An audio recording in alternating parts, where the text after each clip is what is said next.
doing Leave before me he was irrelevant ever though. in He the said space he fight. said the This right is thing. why I'm rooting for That's Bud, because irrelevant I though. don't He see a bunch said, of shade on yeah, Bud but that's computer. irrelevant to how you feel Very about irrelevant. him. It's very But relevant. that's irrelevant to how you feel about him because when he's making certain statements, you got to remember them.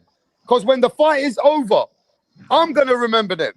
So I'm still saying what people are saying on my channel. And I know the reason where people are saying, oh no, Bud's going to move, Bud's going to run. He don't fight like that. His legs are not like that anymore. Nope. Okay?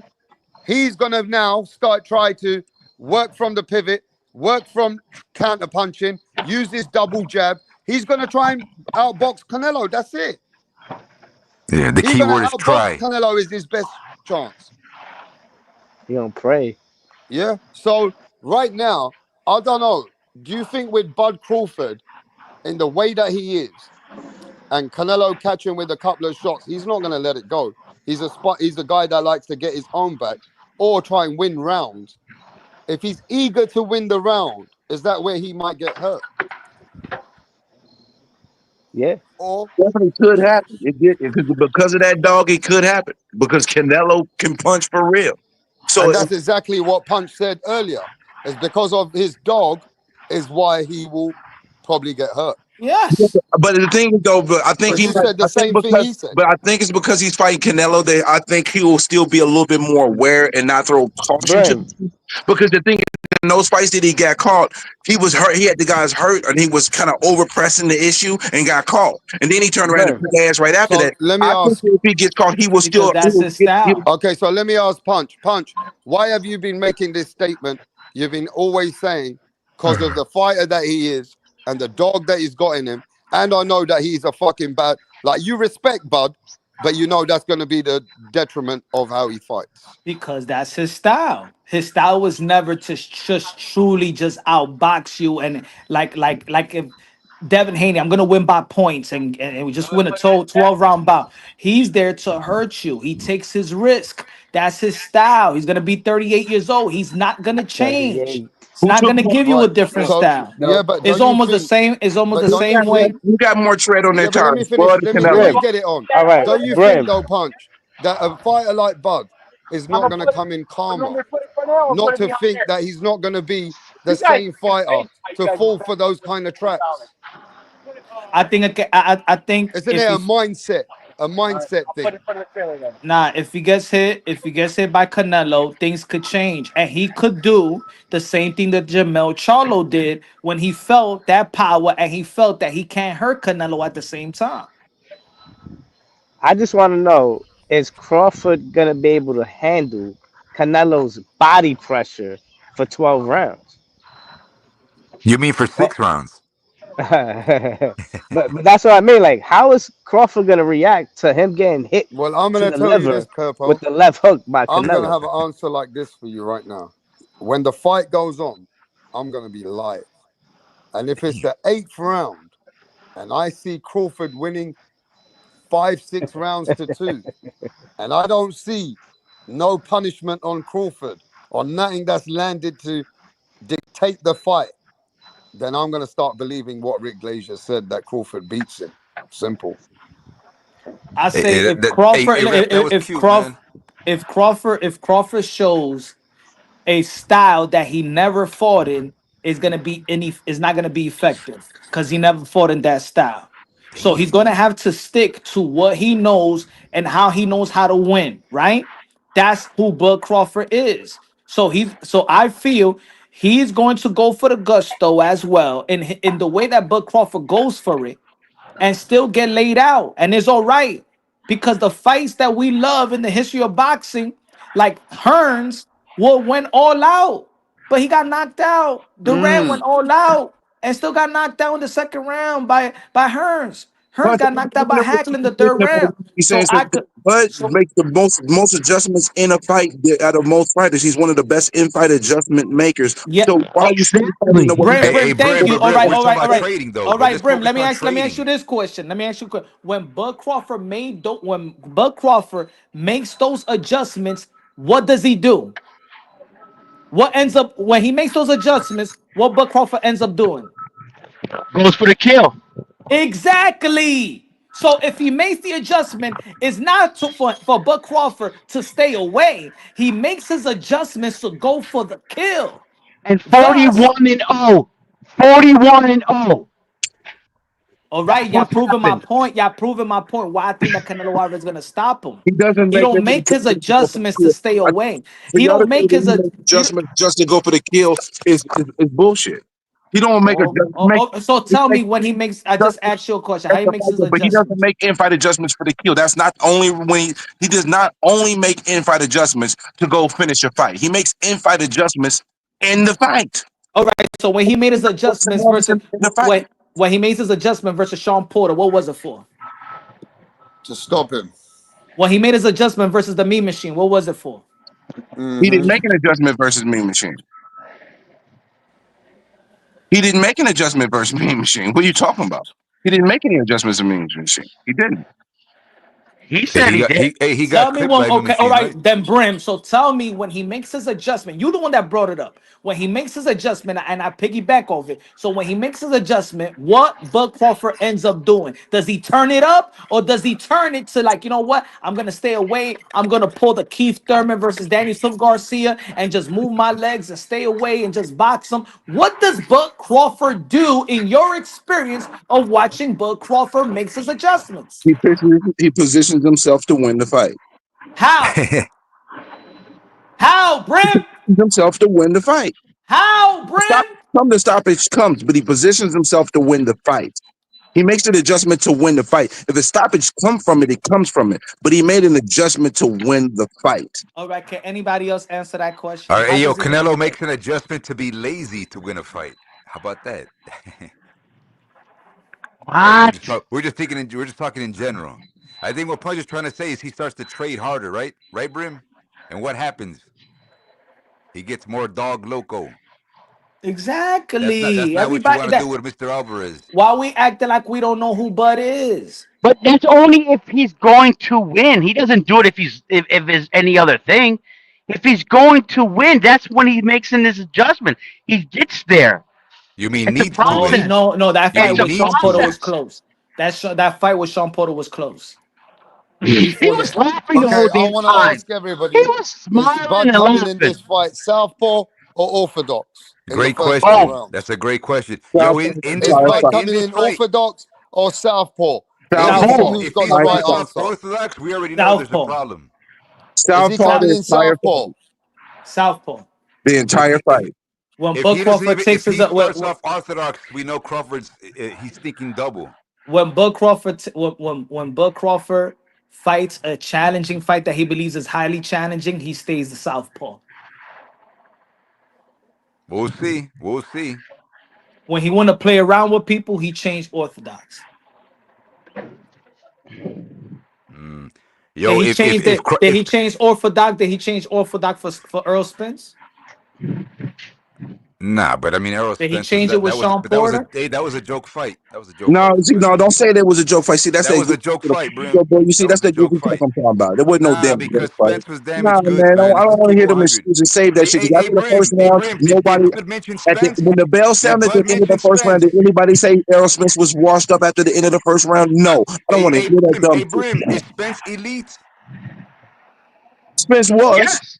He He was. was. So how come Crawford didn't acknowledge it to Canelo's face? Because he destroyed him. Like I just Come on, told you, man. be Yo, careful about these The words, Spence bro. thing Man, people was a scam say all job by types of stuff, PBC. bro. The Yo, evidence, the the Spence proof is in fight the was a pudding. scam job by PBC. Sorry to say that. If you say so. It was, man. It was a scam And job. shout out to Spence for taking that back too. Hey, you remember when Mikey Garcia moved up 2 divisions and got his ass beat by Spence? That's what is gonna happen to Bud. Mikey Yo, Garcia is not Terrence if Crawford. Bud starts switching up crazy in this fight per round, if he switches orthodox southpaw, that means he's in trouble because he can't figure out Canelo. So it's Yo, a scam. So it was a Lester scam by Martinez, and Turkey. Steve Nelson, those guys aren't Canelo, man. Like, how do you train for Canelo? So it's a scam. So it's a scam for Turkey Al Sheikh too, right? It's a scam. He's a I mean, scam artist. the Saudis are robbing the bank. Is No, there a scam artist? I'm just Is Turkey a scam artist? I mean, if he holds your no, hand, might be. no. And Errol Spence wasn't a scam artist. No, but No, Errol Puerto wasn't a is scam artist. Turkey I'm a saying that scam? fight was a Is scam. Turkey a scam? Is Turkey a scam? Yes or no? No. Nah, Turkey's not a scammer. So Turkey is not a scam, but you feel like the Earl Spence and Bud is a scam. Yeah, talk to him. Answer Yeah, that yeah. question. I mean, No, no, yo, no, no, no, Crawford, no. Crawford didn't Answer that flip in a question. Ferrari. Yo, Crawford So hasn't flipped in a Ferrari. so the number one, the fight that the world was asking for is a Was a scam, scam. and the fight that nobody was Yo, asking for Punch, was announced. Roy Jones versus Vinny Paz, was that a fake fight? I was just asking. I just wanted to see the if you kept the same energy with Nah, Al I've Haymon. been saying, yo, With Roy Punch, Jones that was a and Vinny troll Paz, that statement, was bro. that That was was a, a a troll whack statement. ass scam Sometimes you fight, gotta just man. let that go like water on the duck's back. That was a troll statement. That's a troll statement. What Oh was? yeah, What was? Errol Spence and Bud was a fraud fight. That's just It was that is Brim. troll talk. That Yo, is yo, troll talk. boxing's the Wild West. Yo, shout out to the Mafia days. Yo, it still ain't perfect. Hells no, I don't want boxing to be all angel-esque. It ain't perfect. It's okay. It's all right. Spence, enjoy that money. But now we're talking real business. Yeah, I'm telling you, man, Lester Martin. Yo, you guys seen videos of Steve Nelson hitting that water bag in drills? Man, he's like huffing and puffing, all tired, man. How does a guy like that prep and help out Crawford for Canelo? Come on, man. Well, I mean, I know that it's more than one person that's sparring Terrence Crawford, but I Man, mean, Lester that goes Martinez going if 12 he's rounds not for Crawford, then with that would be a Gongora. concern for Steve Nelson and his own Lester personal Martinez going fight. 12 rounds with Gongora, and they're saying Lester Martinez is the real deal? Come on, man.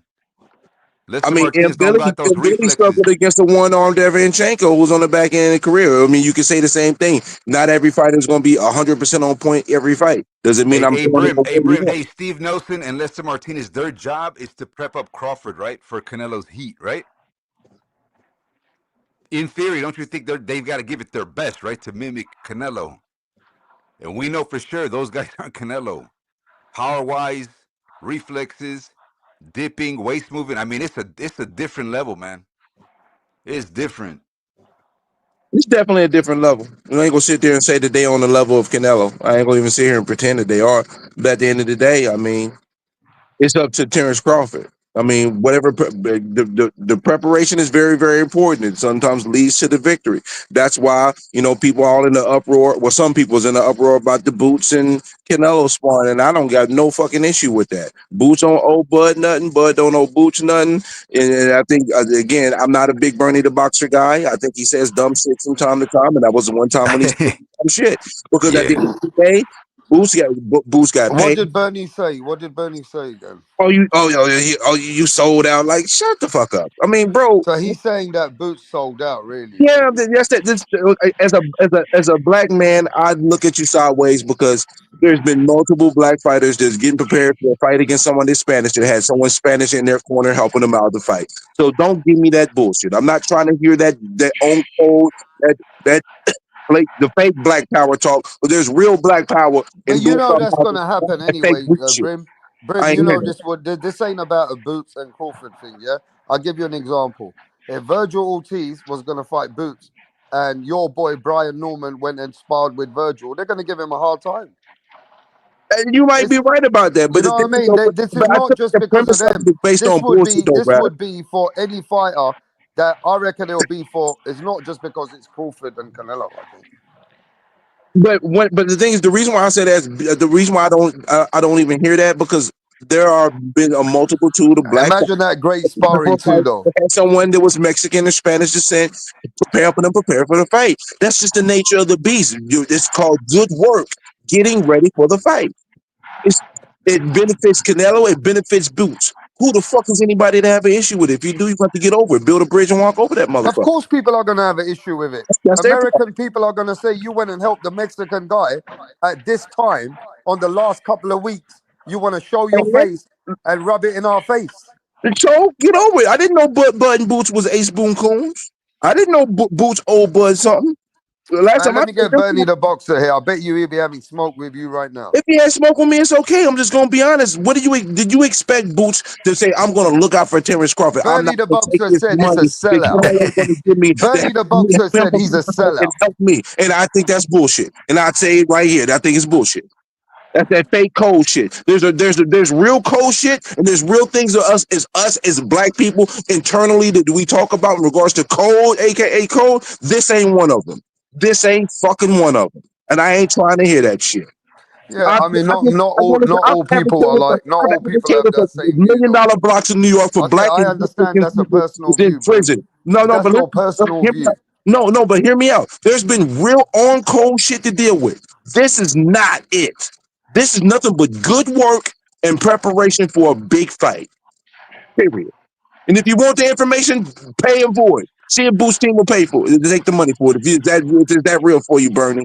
Otherwise, shut the fuck up and continue to get ready. Because that shit is not no sellout, none of that shit. Because I You know didn't how know people are gonna to look go at to it. school. This is it. Look, I'm gonna tell you how they're gonna look at it. If Canelo wins, they're gonna say, "Oh, Boots is a fucking seller." If Crawford by chance wins, they're gonna say, "Yo, Boots is a fucking idiot trying to help him." Fuck you. Either way, Boots is gonna get it. So did they call Abel Sanchez a sellout because he was Mexican training Triple G to beat up a Mexican fighter in Canelo? In the trainer, he's a trainer. I mean, you're coming up with a game plan to beat him. I mean, Anthony Joshua had some Mexican Same trainers. rules apply. If you're gonna try to apply that rule, the same rules apply across the board. You can't try to That don't that's a new hate. That's a new hate by Bernie the Boxer. Is a new hate by Crawford team. Ain't nobody ever say that a sparring tournament, a training camp is like a melting pot. It has everybody, every type of sparring partner from any ethnicity. There's some But new Punch, shit. let's be honest though, Punch. right, Be bro. honest, hand on your heart. This ain't just a Crawford and fucking Boots thing. If right now Virgil Ortiz was standing next to Terence Crawford smiling, when the biggest fight for Canelo is coming, and you got Virgil Ortiz smiling next to Crawford. Let's do this. Guess Yeah? what? Guess People what? would, I'm just gonna keep it real. Some Mexicans would say he's a bitch. I'm gonna I, cut him. I don't think so. Yeah. I don't think that the They say culture is. Virgil Ortiz is a hoe. They'll curse him out. You know Okay, what's how so about funny? this? I can picture David that Benavidez. happening. Let's phone David Benavidez' dad. I'm gonna tell David Benavidez go help Crawford. David Benavidez, David Benavidez was with Yeah, but Devin that's Haney. Devin Haney when they were standing next together. We're talking about go help Crawford No, to they beat was in Canelo. training. They I was in want the box. Okay, let's go. David They Benavidez was in walks in the Miami ring. in the box. They was David in Benavidez walks in the ring with Terence Crawford. You telling me that's not a slander? That's not no, hating. no, because Canelo Alvarez fans hate Benavidez. Yeah. But right, it's the same rules. It's the same It's the energy. same rules, Brim. It's the same It's energy. not. It's not. Boots and Blood Rap ain't starts trying. cool. Boots and Blood ain't trying like that. Rap starts trying to say that the Latino will feel the same way, but no, He they won't. might have a few people, but the thing is, when it comes to this cold shit, it's not the same. That's what I'm No, I'm saying. not gonna get Americans have mad our at own particular David. You issue with that. Anyway, That you does not guys, apply to David. anyone else. You Ron, why don't you never stay on heard. You code, never. You man? never hear. You never hear Mexicans and Latinos stay. The Latinos, you gotta stay on code. Like you Because don't y'all hear actually that. do it, y'all don't have to So say Yeah, no, nothing. bro. Because That's y'all, what I'm like, when saying. it's I time, wouldn't be mad on the if they real don't have deal, the when same y'all just attitude. have to stay on Yo, code, yo, when it's punch, quote punch, stay on unquote, code. y'all just do it. Y'all don't say nothing. Y'all don't have that issue that we have. So y'all just do it. When it's like when you get deep embedded to the betterment of the Hispanic community, y'all stay tight on that. We don't. That's why I Yo, don't like the fact Bernie used that, because there's real legitimate issues that we would need to stick together on that matter. And this ain't one of them. And I don't appreciate him using that for this yeah. when we got real Yeah, issues as black look, Hey, people bro. too. Brim, If hey, Brim, if code Bud breaking all if day. yeah, Code if Bud breaking all brings day. in someone like, let's say he brings in someone like David Benavidez, bro. I'm not gonna get mad just because he got David Benavidez. Cool, he's training with the Mexican Cookie Monster. That's cool. That's not. I'm not gonna be like, oh, David's a fucking sellout or some shit. You know, like, nah, bro. That's bullshit. Hey, David and Andrade, they were helping out Porter for Crawford, right? I mean, David didn't stay on code. Yeah. Wasn't David helping out Porter for Andrade? I mean, for Crawford in sparring. I That know what? that for sure. That what? David Benavidez and Andrade, they were helping out Sean Porter prep up for Crawford.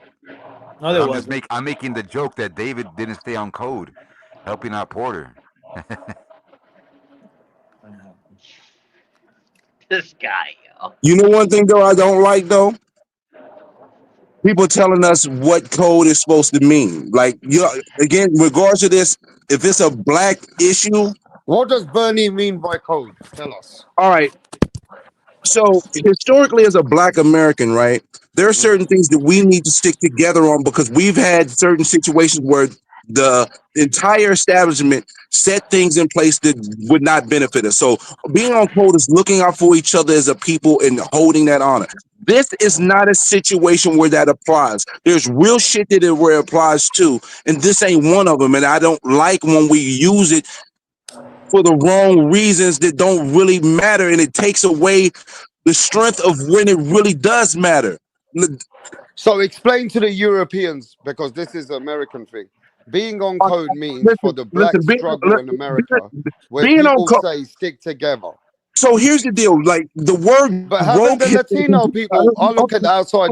The Latino people look like they struggled, had a lot of struggles in their lives. Yeah, okay. There's no denying about anybody's struggle, but what I'm talking about in regards to, and I'm not. There's a certain level I can't even go to with y'all. But I'm just gonna say this. Why can't you I go there? remember talking to my mom and talking to my grandmother in the historical ways, the way this country has been, and what the experience of being a Black American is. Okay, it's something that you can't always have other people understand. There's certain undertones and certain things that we see every single day living the life that we live that is hard to explain to someone who has never experienced it and doesn't live it. Okay, so when we're talking about quote unquote code, it needs to be used for the right reasons. And I have an issue with my people that have the same skin pigment as me using it for the wrong reasons because it devalues when we really need to talk about those things that matter the most. So anybody that insults me in regards to this, whether you're Black, whether you're Latino, I don't give a fuck. Because the truth of the matter is there are real shit that us as Black Americans have to deal with that not a single one of y'all are going to, in some part, give a fuck about. And y'all going to call us all types of names if we speak on it, but it'd be the fucking truth. It'd be our fucking experience. My Well, these people motherfucking are grandpa coming at was a you, first Brim. sheriff in Helena, These Arkansas. people I are grew up in coming at you. Arkansas They're with saying that. the most Okay, racist. okay. Yo, I Brim, these people are Can I coming at try? you in the some chat, real bro. racist shit. Hey, There was a Brim. lot They're of saying shit. that you're When you Can looking talk I for about try? approval homelessness, there's a from other different people. conversation that y'all can't Yo, have. hey, Bodie, stay on code. Can I try? Can I try? Can I try, Rap Star, to just Go give you a ahead, bro. try? All right. What nationality are you? What country are you from? England, bro. Born and bred. All right, you're from England. All British. right. Yeah, Say British. you wanted to move over here to America, and you Yeah. came over here to move to America, and you needed to you needed to start off. You didn't really have everything. You didn't have much, but you came over here to get you wanted to get the American way. America. Yeah. The Yeah. home. So Yeah. you Say come if I over had some here. struggles in my country, yeah, and I wanted to come to No, another no, no. country, yeah. But you wanted to come over here, and guess Yeah. what? You find a place. You got you want to get a place. You want to get an apartment. You want to get you can only Uh-huh. afford a studio apartment, whatever. Yeah. But the landlord is Puerto Rican. He's Hispanic, but he got most of your people living in that place because that's what he has, and he's trying to say your people that live there, like, yo, we'll try to hook you up. We'll try to get you a cheaper price to afford your apartment. But Mm. I say no, no, no, no. Sorry, you can't do that. You gotta have this rent right here. But I see my people living in the same apartment, and I give them cheaper rent. I should have, I stand on code. I only hook up my people, but I make you guys suffer.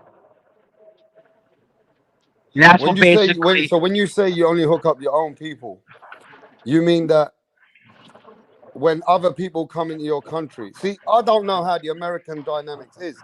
Like the demographics looks to me. See, the Americans to me first are the white Americans and then the black Americans and then all the multicultural Americans, right? But then we got the Mexicans, the Hispanics, the Latinos who are in America. I don't know. Some of them are born in America. Most of them have come over to have a better life in America. Am I right? Yeah. Right, right. So the ones which are born in America, those are Latino Americans now, correct? Right? The You know that, ones Rep. which have come over to have a better life in America, those are the immigrants. So the immigrants haven't got it easy in America, have they? Yeah, The but immigrants have got it worse, Rap, if you ask Immigrizzle. me, than rap, any hear me other out. race in the United States because Rap, they have to come there and they have to work their ass off to build their life, and they have to do a lot of stuff which is not And Yo, I man, can good what are for we them what to are we do. talking about, man? why motherfuckers can come here and do that shit. The sacrifices that my motherfucking people made is the reason why people can be able to do those things. Because at Well, one tell point us in time, about they that as was not trying to Europeans. do Tell that type us. of thing. The And fight, the that's sacrifice, why they look down on why? Latinos. No, they ain't no Damn. Why look down. do It's not no. why do people look down at They Latinos? ain't look down at because we're not respected Let's for the. have that conversation, bro. So you Let's can have have the that real free flow. It's a race Fuck war. Crawford versus Canelo. Racism. Let's go. No. So that's why Why Bernie is it said. like That's that, why. bro? say That's that. You why That's see, Bernie said. why black That's people why look down on Bernie. Latinos. Why would you come up with that Look, conclusion when I make a statement to saying that the fight that my people put up is the reason why other people can come to this country, and that's the conclusion you come up with? Shut the fuck up. who? Okay, so I want to know. that's the So energy I that's want to how know what he certain means blacks by have for that, bro. Latinos. Hey, I want Buster, you guys to Buster. define what he That's means. what you Wait, come up. I'll tell you what it means. I'll tell That's you what what you he get. means. Let's go wait. there, punch drunk I wasn't boxing. Let me answer This that. is free smoke. Listen. Let me answer that. Let me answer that because in this country, is like the blacks are like second class citizens to whites, All the and the time, and way it's not right. and the way that Brims broke it down, that the reason why Latinos come to this country and they have the ability to make a life is because of the sacrifices of black. So we're the second Correct. class citizens to What? black. That's why they look That's down on Latinos in their own that's community. right. That's exactly right. Damn, Brim, you Not can let him right. finish. That's exactly wrong. And you know why you're wrong? Because I'm the person that actually walked up during Albany times in New York with about the $1 million blocks in New York City. I was the one with Richard Gere with the Fortune Society advocating for those people who are being incarcerated. So when you're telling me what you're telling me, it's a slap in my face, and it's basically I gotta mean fuck you. Because who That's No, the no, that's that the see fine. that you see That's the okay. energy that who the that's what I'm fuck is you talking to about say is that? that Who the fuck energy who towards the fuck Brim, is Latinos is that we Damn. don't have say that? but That's it, we're slap in the face. sharing. we don't We're Latinos have sharing. no say so That is because such a slap Latinos in have the no face say so for the because it's people that because of the actually blacks put that in we're the real here. work, who put But their feet on the concrete and put in real work, and Brim, black, brown, and in between. I knew one of the that's people that why made me we're see agreeing that with they you. were Jewish. The fact that We're you would say agreeing that, with you. no, you're not. No, you're not. Yes, No, we you're not. are. No, Yes, you're not. we are. I'm Yes, we sorry. are. How constantly how the blacks are always being put in a position that they are in is not right. That's why Bernie said you are code Yeah, but the thing because he's supposed to look out for each other, not help the one that's always getting it easy. That's what Bernie was saying. So you think that Latinos had it easy here? yeah, that Less I easier don't have than the blacks. to do with me making a statement like that. 'Cause that to me, that's the premise of it is off base because this is boxing. We know that It, this is normal. This is not something. it's off code. Boost. No, That it's not. It's bro. This is normal. This is normal. Just because the fight's a little bigger, you want to try to twist it. This is normal. and that's why Brim is saying that he was off base for saying it. It was the wrong place, wrong time. Even it just the wrong. It was ugly the way he put it a picture at. That's why. The picture that he put, I'm gonna tell you like this, just like he says about the black struggle and things of that nature, which everybody basically that comes to this country is educated, even in public schools. The part that is gonna rub Latinos in a way is when he says is because of our sacrifice and struggle is the reason why you here and could live, thus us being their third their second class citizen to them. So if we complain about any struggle that Latinos have, the blacks is gonna say, oh, shut the fuck We up, had a if hard. it wasn't for us you wouldn't be where you at in this That's country. not see now. That's not see. The thing is, you're tying in two completely different things and making it all convoluted when it has nothing to do Go about when ahead, you speak have on it, issues that are going on. So that when you say that, I just look at you like that's speak cockamamie. on it. All right, so let me i'm speak on. i'm latino I'm Latino, So you I'm gonna black, let's speak have on this it. I'm gonna dialogue speak then, on it. let's go. When most of the time when black people Yeah, I don't think. Okay, address look, their this right. issues, This you know, we're told we're crying, we're victims. When the truth be told, this shit ain't that old, bro. This shit ain't this. They act like this shit like mad old, bro. Civil Rights Act was in 1965. My mother was a teenager, my G. What the fuck are we talking about here? What are we talking about? Like, for real? The slaps in the face when blacks want to be united is when it's a problem. When it's black pride is the problem. Everybody has the right to be prideful within their heritage. But when blacks try to have that pride, we get told we can't. It's a problem. It's a problem when we have certain numbers. No, I'm not saying you personally, but this is what we get. So I don't want to hear this shit that you telling me right now. So let me But we give you have the to hear Latino it now perspective. for everybody else. Let me answer that. We gotta let everybody else speak. I'm not done. Damn. It We wasn't gotta just let about everybody us. speak It so was, that I'm way telling we you, it can have an wasn't about just intelligent us. debate. Let me The whole answer world that. is watching. When you say that, when I say that we made the sacrifices and everybody is benefiting from some of those sacrifices, and you come up with you say second class citizen, you look down. To me, that's a slap in the face. All The of way this that shit, you explain it, it all of is this because requires like you is the said, if it wasn't for acknowledgement you, of the because you Luther saying and if it No, acknowledgement wasn't bro, that this is the only essence, Canelo and the effort Crawford. that It's was not that deep, considered is it? before, so you have that Hell's chance. not. That's all right, all.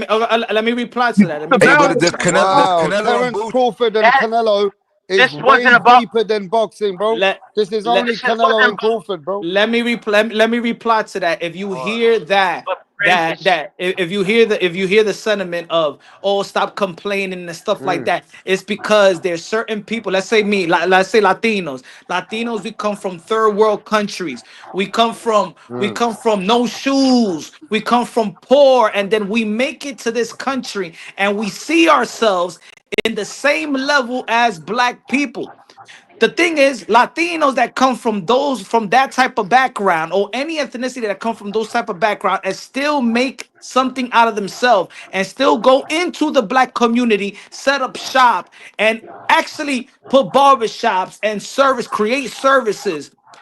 If you don't create service, you don't get respected like that. The Latinos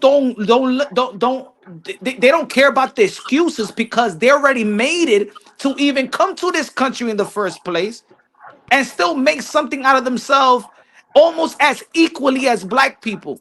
So Damn. so Latinos they look at the complaints as an excuse. Rap. I'm not rapping. Punch. I'm gonna move on from this after I say this statement here, my brother. Jamaican culture, Latino culture is looked down upon the darker that you are. It's a worldwide issue. Being dark is not looked bad upon. Being white is right.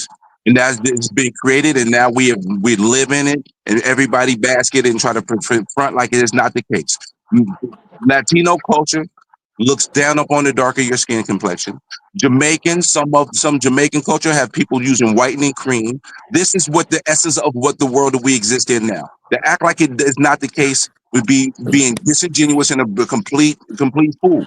I understand those terms. I just treat everybody individually and live and treat people on their individual merits. But the totality, when I take a step back, this is what I see.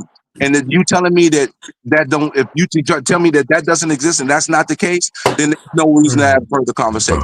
All right, Hey, now so I is want to cut in that my picture a channel. good thing? I want to cut in on this It's look because bad. we got to get back to boxing. Yeah, The what? but I'm Back gonna to fight. say this: outside looking in. This is what I learned from this, being a European and many others which are not from America. This is what I think I've learned from it. Is the reason why Boots is getting slandered or Boots is getting put down. It's a deeper than boxing. It's not boxing. The code, what I'm learning, is you gotta recognize. Let me finish. You gotta recognize that certain black culture and black people have come from serious struggles. And Terence Crawford is there to represent the black man and American man that's come from that as well. He represents that. So when Boots is helping another man, like the Don Corleone, the billionaire, Canelo Alvarez, Mr. AKA Cinnamon, right? And he's helping him. And it's looking like some black people are like, nah, Boots, you should have waited for your time and your place. Crawford's doing his thing, bro. You shouldn't be standing there smiling with this guy because you're representing the black culture too, you know. So that's where I have learned from this debate that you guys have had. Yeah, but Boost and Bud ain't peoples like that. Boost don't owe shit to Bud, bro. Like just being real. Boots on old shit to butt. Saying that's how it looks though, where the people are complaining. Yeah, That's yeah, what Bernie the but I'm Boxer. just Yo, I'm gonna send an email to Bernie the Boxer. Let me get his because that's what he's saying, Brim, and he's an American, and he's saying that's a sellout. How's he Yo, selling out to Lester Canelo? Martinez a sellout for helping Buddy. isn't Bernie half Mexican? I don't know. Is Lester Martinez a sellout helping Bud get ready for Canelo? Man, But he's a No, Mexican, is he? but I see, thought he He's was Latinos That's don't why, rock, Guatemalan. don't play that's that why I game. can't put but no none of value on this, my G. That's why I can't right. put value. That's right, and that's why none of us would have had any problem with it, and unless until Bernie said something out of pocket about it. This is what it is. You know what it is? It's because when Team Crawford saw Jerome Boots Ennis, it put fear in their hearts. That's how. So now they're emotional. Please. They're emotional. Bro, I'm sorry, but when we talking about wow. regards to cold talk that you don't have no clue about and and being scared, the two don't always coincide. They can't coincide. You don't I'm understand not that. saying that Terrence is scared, but No, why so emotional? Why it is ain't, this? when you talk about Because we never emotional, heard that in no, boxing. It's because they saw that's not Jerome emotional. Boots Just because he Ennis. don't listen, Bernie the Boxer wasn't emotional. He didn't like it, and he applied what he felt like he needed to apply in regards to this conversation. Why Boots is with Canelo? I Just disagree with it. I think it's off base, but is it coming from a place of fear? No, it's not. yeah, it's coming from a No, place it's of fear. not. No, it's not. In my opinion, it's coming from a But place your of fear. opinion doesn't. You know The thing why? is, You know why? you don't have Because enough even last information, week, understanding about this whole And I topic. know la- something about Punch. Punch even wait. I know that hey, I'm biased. Have you spoke to Bernie the Boxer? Do you know him No, I do not know Bernie the Boxer. personally? I know Punch does. He speaks to him, brings him to his channel. Okay, that's cool. Like you know Brian Norman. We don't know him like you know him. So why would you say Punch? Because you know Bernie the Boxer. Why would you say that he was a bit emotional in what he said? because of the overreaction, because what they to call a man a sellout like that, knowing that in every training camp you have every ethnicity sparring partners or sparring partners. It's because this was an emotionals. How dare Boots Ennis, the guy that is that many in the boxing world says has the intangibles of Bud Crawford and is already a world champion, is going to help out Canelo Alvarez over here on Rap Style Boxing Knowledge. Last week, Rap Style Boxing Knowledge asked everybody in the panel in the chat who is the perfect sparring partner for Canelo Alvarez to have to prepare for Bud Crawford, And it was and Boots. 95% says Boots Ennis. Several days later is Boots Ennis. Thanks for reminding me, Punch, because I was the one initiating Boots on that live. Exactly.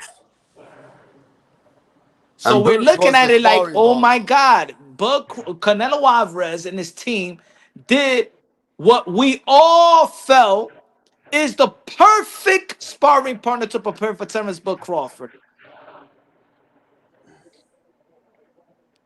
So and when the boxing world saw this picture, most of us like, yo, Canelo Alvarez is very, very smart. And he's in training, trying really to prepare and have the perfect mimic to Bud Crawford.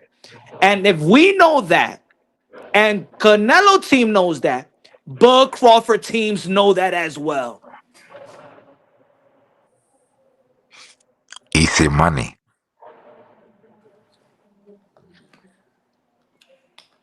Simple. But do you understand the American culture, why they think that it's a bit of a, slap in the face? No, that's not an American culture. That is a few black personnels that are pro black and anti everything. There's only few black people that will say in boxing that's stay on code. Stay on code for what?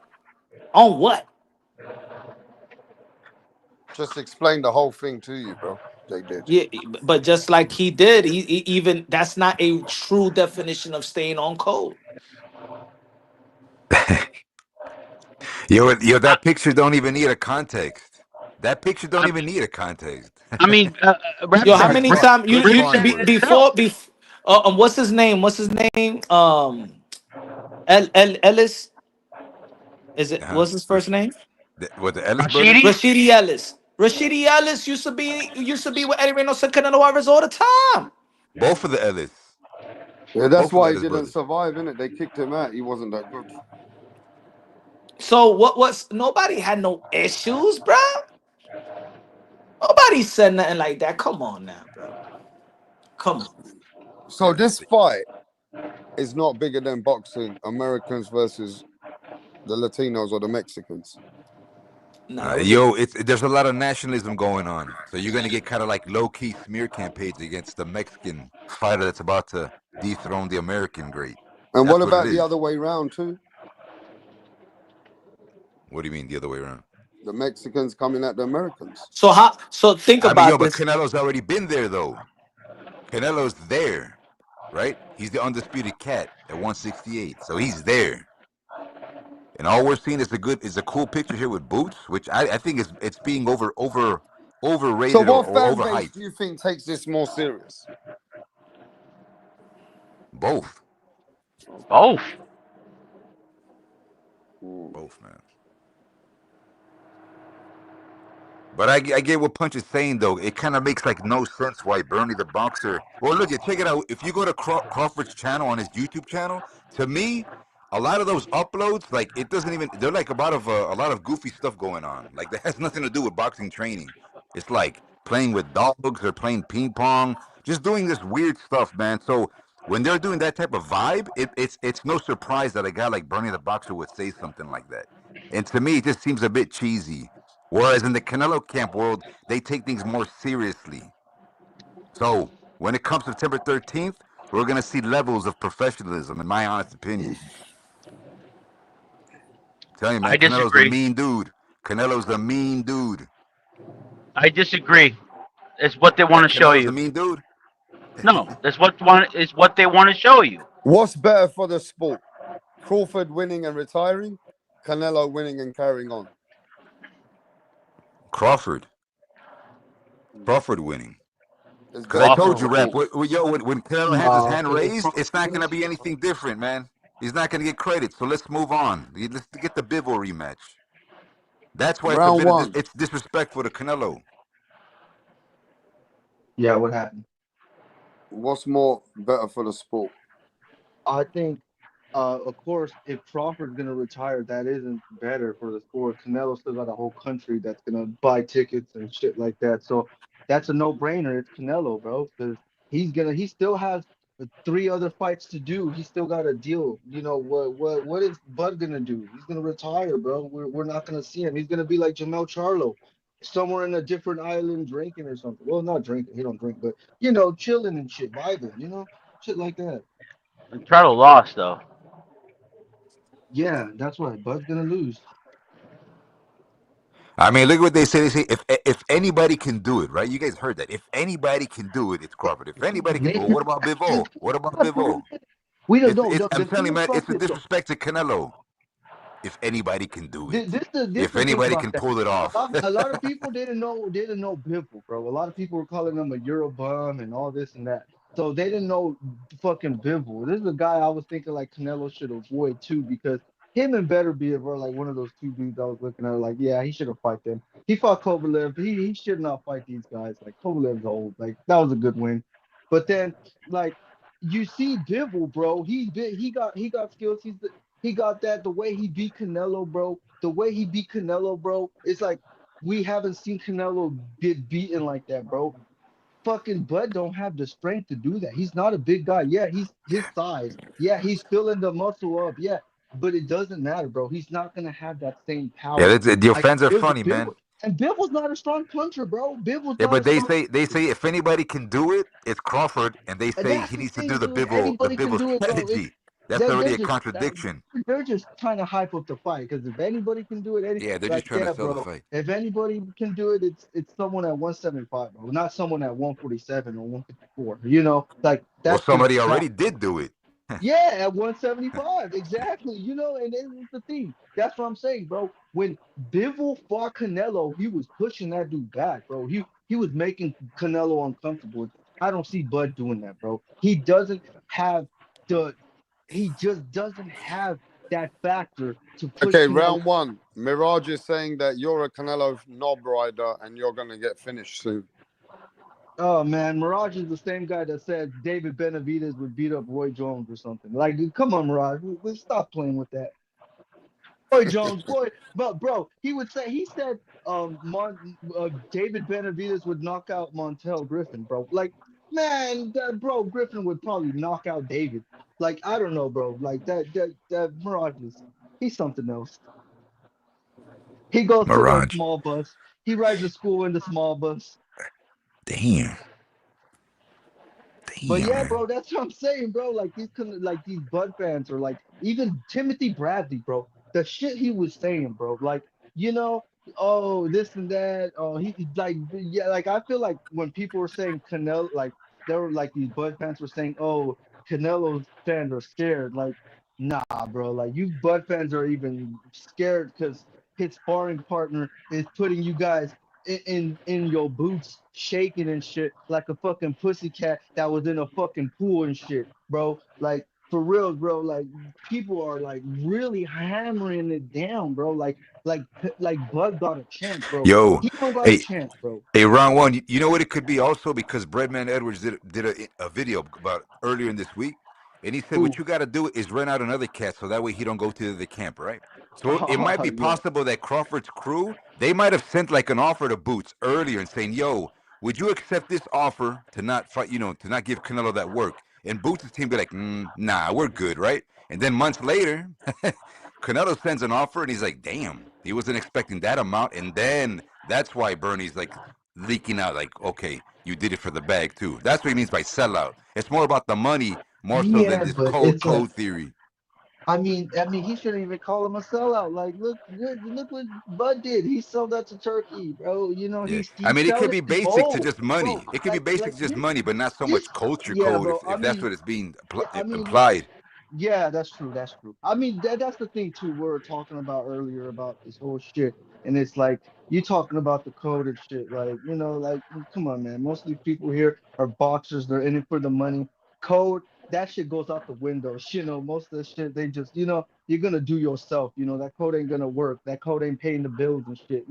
So yeah, bro. They're gonna do what they're gonna do. I'm just looking at these Bud fans. They really be hyping this up. Like this fight is really hyped up to be like everywhere I go to a You, boxing you event, mean Bud I think, radicals, not Bud fans, yeah, Bud well, radicals. Bud Radicals, bro. Yeah, bro, exactly, bro. The super Bud fans, the ones that really think like Bud is coming in there like Superman and gonna fuck Canelo up, bro.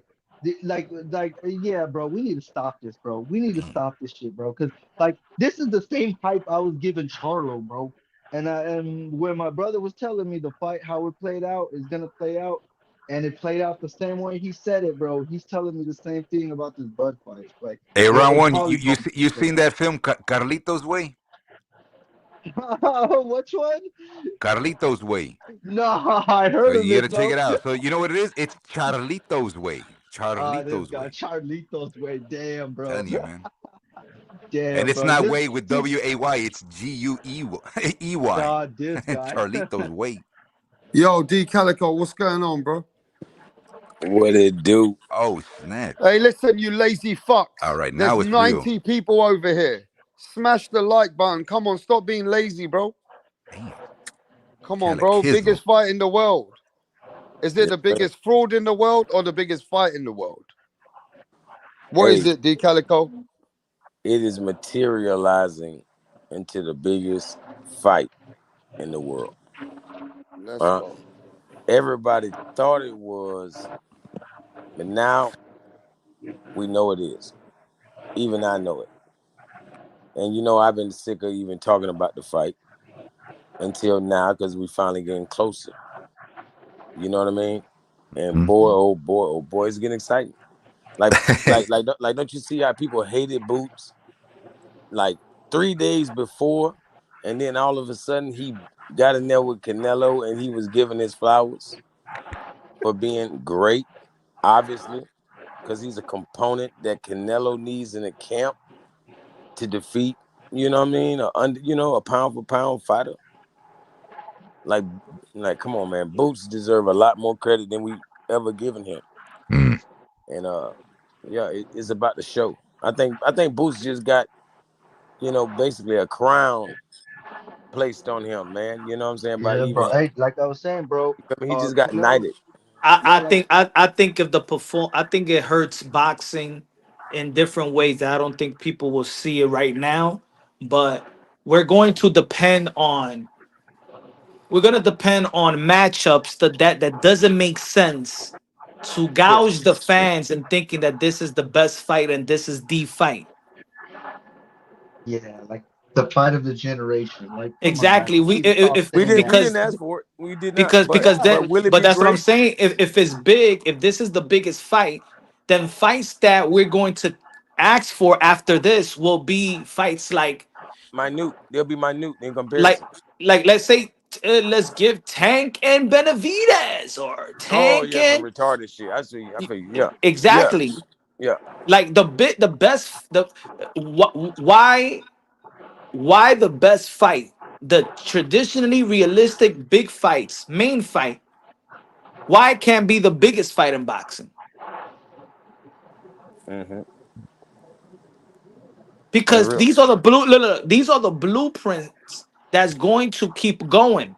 Look, Tank versus Jake Paul may do bigger numbers than this. It will. It's going to drive people doing these matchups that really doesn't make sense. But then it makes the best business sense, and it shouldn't be like that. It At shouldn't be some like point, that. hey, come on. At some point of a career, because Floyd is the one who laid out that blueprint. Or not even Floyd. All of these, even George Foreman, or not. Nah, George came back and really was about. But I'm gonna say Floyd. Floyd started this. Well, at the end of your twilight, in the twilight of your career, you can do these type of things because you dominated the sport so well. So it But there's seems no like pushback. I know. That's But the is it? problem. But is it more respectable than Mayweather versus McGregor? It of course is more respectable because think about it. That the Conor McGregor was that was a real sanctioned fight that gave Floyd Mayweather 50-0. That Well, was a well, spit in the well, face. well. How would you compare McGregor and Jake Paul and Tank? That's an exhibition, so it's not going to count on record. I'm saying is Tank wrong or was Mayweather wrong No, or is it's not anybody wrong because wrong? it's not wrong because it makes business sense. And if the fans are going to pay their money and act like this is what they want, they're gonna keep on doing it. It's not gonna end. It's just gonna go more extreme. See, Jake Paul and Gervonta Tank Davis is extreme. That's Yes, a heavyweight versus a tiny lightweight. yes. That's 100 pound at least difference. Like even the imagination is not even realistic. Like you can have imagination, but still be within being realistic. And Tank can get knocked the fuck out if he try to just come in there with his regular weight, not in shape weight, and he just kind of come in heavier, which would be a problem. That wouldn't benefit him. Like what happened to the high risk, high reward? What happened to that? See, in boxing, that was tradition. You're going to get the most if you risk it the most. The best fight and the best was the most lucrative fights in boxing, but it's not like that no more. Damn, sad. Nah, Damn, so we'll never have another Thriller in Manila. nope. Gosh damn. They're gonna follow the blueprint. Every Because business we're handler is going in gonna the protect opposite their investment. direction. We're going in the it's opposite true, direction. bro. I figure. Yeah, but in theory, on paper, isn't Canelo versus Crawford? That's a bona fide good matchup on No, On paper. it's not. paper, really, but Bro, on I this mean, on is you shit. got a two-time undisputed versus a one-time undisputed, right? yeah, but that's like Mayweather yeah, versus kind Pacquiao, of were they undisputed? But no, that's the but there problem. was a bet, That's bro. paper shit. That's not Yeah. realistic. It is realistic. We're talking No, about the thing accomplishments and about Mayweather accolades, and right? Pacquiao was different, bro. No. Look, Mayweather and Pacquiao, they were coming up in the same weight division. They were like kind of, and Man, they fought the yo, same kind Mayweather of didn't people. start at So no it was a whole flyweight. different. Okay, then No, all no, right no, then. no, no, no. I'm talking about So like if it coming is up like around 30, Cuerpo, 30. if it Hold is, on. who's a four division world champion, two division undisputed right now? It's Bud, ain't it? And Canelo. no, Inoue. So let's make that fight. Oh, yeah, yeah, yeah, yeah. Let's make that fight. Says on Bam paper and it knew makes it. sense. There you I Hey, mean, go. yeah, Canelo's a four division champ, two-time undisputed. Bud, same. I guess on paper, but that's just on paper though. Like, No, let's make it that let's because like Cuerpo saying is on paper, so it makes sense. So let's make that fight. It makes yeah, sense. But what's the argument here though? yeah. What are we saying? Superio Because we brought up Matias. Tank versus Superio Jake Matias Paul. versus Inoue. That these fights, that the matchup, these are fights that we don't ask for. Is not evenly matched up. It's not the best fight in the best, but those are the most lucrative fights in Yeah, boxing. but that's an exhibition though. You said it yourself. We don't have to worry about that. But we're going to pay for it. What about Nikolai Valua versus David Hay? That was 100-pound difference, literally, right? But that was a realistic fight, right? I don't remember that. I don't I don't know. remember either. Come That's on, why. bro. That's Valua why. versus David Hay. That was 100 pounds difference Yeah, I don't at remember. heavyweight. That's the same thing as Tank Davis and Jake Paul. But what's the But difference? One is YouTube it's World going to and happen more now. It's going to happen more now. That's why you no, saw God. That's why you see. Hay and Valua was That's real why. though. That's why you see a guy like even Tio, the same day that he's tweeting that he's going to fight Shakur, is having interviews and saying that he wants to fight with the Eden event. I'll fight 5 fighters at the same time. It's making fighters that normally wouldn't even think about doing that shit because that's where the money is at. That's it. Yeah, but we're making it sound like there's a lot of Jake Pauls in boxing. There's only one Jake Paul. Jake Paul's not gonna change the game. I The mean, that's just one names, the guy. name, the names could fight each other, and they're not even an evenly Exactly, matched yeah, up but and still make the Jake most Paul, money. It's still and a Tank Davis, problem. that's unique. But they'll be gone. That's It's not gonna change the no, they game. not. J Paul ain't going nowhere, bro. He'll J be Paul is not gone. going nowhere. He'll be gone, man. J Paul is not going nowhere. That dude puts on too much weight, man. He's not gonna J be Paul is tip not top in going 5 years. nowhere, bro. He He's ain't gonna not be going tip top nowhere. in 5 years. Jake Nah, Paul man. is Hulk Hogan. Wait a minute. I You tell you, saying that Crawford against Canelo is a clown fight? It's not an evenly matchup fight. they're It, kind What of about saying, Bam yeah, it's Rodriguez and Inoue? Bam Rodriguez, it'll get there like in a year and a half. That's why we're that's a not Right, talking real about it right super now. fight though. but That's that's a the real same super thing, fight, right? bro. That's a No, real but super it fight. needs to get there. No, no, Bam he no, going he no. going Rodriguez. Bam he and going Inoue. nah, he going Okay, off Okay, of the recent what ones. about what about David Benavidez against Usyk? It'll get there. Not right now. nah, man, that's too much. Look, It's Bam not is too like much. four or five. but if No, it no, no. gets The there, weight, if the it gets weight. there, then we're if it justifying if it Crawford get that versus again, if it gets Canelo. there, he's gonna move to cruiserweight, and then he's one division away from heavyweight, like Usyk, one division away. It's not Yeah. nothing extreme. Are you We're gonna not. say the So same thing? Canelo and Are Crawford are you gonna creating say the the same standard. thing? How what win did Benavidez had to do to get to Usyk? If he beats Zuldo Ramirez, right? If he beats Zuldo Ramirez in the cruiserweight division and beat probably another cruiserweight, and then he's gonna be forced to go to heavyweight. That's one division up, my brother. Well, And then over time. we all know that even as a kid, David Benavidez weighed more than Alexander Usyk as a grown man in the heavyweight division. Yeah, This yeah, guy. Exactly. yeah. But that was out of But shape. What are you talking That was he out of about? shape. he looked way different than that. He was out of shape. Look at David Benavidez right now training. Look at him right now. He looked bigger than fucking Alexander Usyk. Not Yeah, Yeah. healthy. yeah.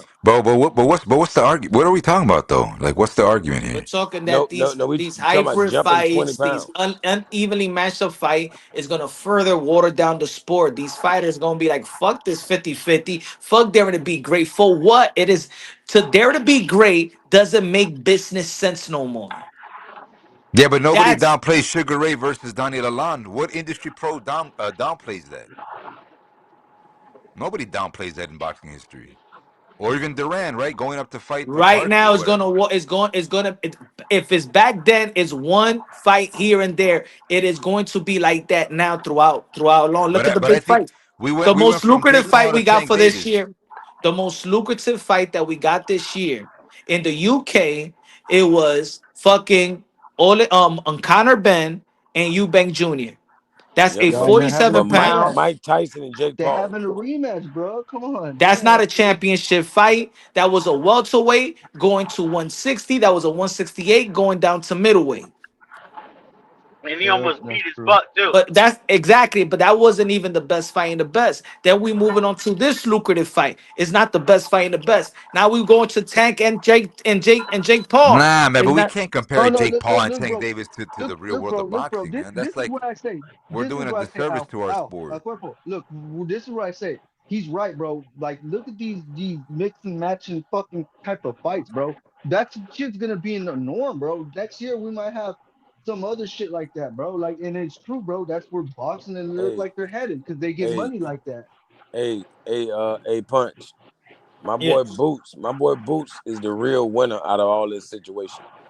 Like that Yeah. sparring session with Canelo is gonna be so beneficial for his Hey, career. I hey, would think. bro. Hey, I'm telling you guys, Lewis Bro, bro. Thompson. look what we saw, bro. Look what we saw. We saw Alexander Usyk beat Daniel Dubois, and Joseph Parker was in the ring. And instead of the Joseph Parker and Usyk face-off, we had Jake Paul and Alexander Usyk face-off, bro. Yep, yep. So Jay Paul finna fight every boxer Come out on, man. there right now. Cause Canelo after Usyk, of course, How is he getting permission to do this stuff? I mean, it's an exhibition, is bro. The It's is it's business white not handlers, privilege. it sanctioned. makes It's not business It's sanctioned. white sense. privilege. It makes business sense. That's the issue we're talking about. Yeah, but Usyk's This about is to be out the. Yeah, but and look at the this is pattern. what we're Hey, talking look at the about. That pattern. Usyk's white about to be out the privilege, door. bro. Tank Davis is about to be out the door, so it makes sense for Jake Paul to do those stand-ups, Why right? would why would Tank or Jake Paul be out the door? That if I could make another bag like that on an exhibition, how about No, it? How about didn't it? Tank Davis he was gonna retire? How about if Hell Javante no. Tank Davis says I want to fight Logan Paul after this? It's white privilege. Yeah. What to look at? No, I'm just kidding. What's up, Punch? What's up, everybody? Yeah. What up? What up? Yeah, but that's what I'm saying, bro. Like the Nah, I punch mean, is right, bro. boxing This would be messed up if, like, he's let's say getting that Moses bullshit. Atama. Let's say Moses Atama versus Usyk can happen, but then Moses Atama is being offered a fight with Jake Paul. Then that would be bad. A situation like that. But I think we're getting Yo, they carried away almost, here. bro, they almost had the AJ versus Jake Paul. But AJ's out the door though. But We See that AJ's almost out that had the fight door still. Canelo though. and Jake I Paul still think that signed. fight's gonna happen, Punch. I still think that AJ Jake Paul fight's still gonna happen. Yo, we almost had Canelo and Jake Paul. AJ and Jake Paul. Yeah, Yeah. but Canelo's not out the door.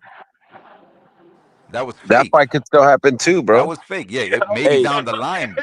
All I'm hey, saying is gonna Andre be Ward don't regular. want no smoke If either. I was Hey, yo, hey, yo, you if, guys notice exhibition fights are I, guys out the door. I wouldn't be surprised if both of those Be fights happen, bro. consistent. Be AJ and the consistent with Canelo that, fight guys. with no, Jake, bro. Exhibition Hey, fights are guys that are out the door. Andre no, it's Ward don't not. want that smoke either. Anderson What was Tyson Silva, Fury Anderson and Francis? Silva, You said what? What was Chavez Tyson? Jr. What about Those are all, Francis those Ngannou? guys are all out the door. These So Ty, exhibition fights. so Tyson Fury and Francis Ngannou, was Tyson Fury going out the door? No, Yeah, he it was going wasn't. out the door. I don't No, think he that was an wasn't. We're exhibition. talking No, he That wasn't. serious. wasn't an exhibition, He bro. wasn't. No, but No, we're that was talking about guys sanctioned. going out the door. No, he Yeah, wasn't. that wasn't an AJ was not out the door expedition. either. AJ was not out the door either. Yeah, but It wasn't AJ an lost steam. AJ lost value. Guys that lose value and they can't get bigger bags than Jake Paul, of course they're gonna take those fights. Now you moving the goalpost. You said the guys that does this is who moving out the door. Yeah, Hey, are we complaining that Tank Davis got no more fights? hey, What big fights Jake Paul aside hey, got from all the Lamont fights. Roach? hey, Tank What got all fights the does Tank fights. got aside from Lamont Roach rematch? Virgil Ortiz Yeah, in he does trouble. have all the T.O. fights, Punch, but he's not Shakur trying to Haney. challenge himself, bro. That's Virgil the shit Ortiz in about Tank. trouble. What? Virgil Ortiz in trouble. Yeah, Hey, man, you know what fight that's a big I fight really now. want to see, Yeah, guys? I want to see that Lester Martinez fight. Well, against I want to see Billy? that fight. Yeah, that fight's gonna be fucking badass. I think that fight's gonna be badass. It's gonna Yeah, be a war. I got him Billy though. Me too. I got him, Billy too. It's like I think when Lester we talk Martinez when we talk overrated. about it's like when we Lester talk about Martinez back. overrated. You know why in back in the days, back in the days they'd be Remember like, oh Tinko? yo, back in the days they used to fight the best because the best fighting the best means I'm gonna get the biggest bag. The more of the best that I fight, the bigger bag that I'm gonna get. But in boxing today, it's not like that. Yeah. It's not like that. Devereauxen got more skills than Lester Martinez. And also too, remember Punch too, the guys that used to fight a lot, I they mean, would be Lester on got TV power. more, so they would be more popular too, you know? Yeah. Remember, 'Cause they Tio would got fight more 4 or money. 5 times a Tio year. got more money fighting George Camboso than he got Vasily Lomachenko and Richard Comey. And that Lomachenko fight is what put him on the map. He still got more fighting George Camboso than he did with Josh Taylor. Devin Haney got more money fighting Linares than he did George Camboso. Yo, Punch, you know it's a good fight? Tio versus Shakur. That's Hey, a you know what? badass fight, You know man. what don't make sense about Tio, bro? Like he's a good boxer and he's a star boxer, you know what I mean? He's known.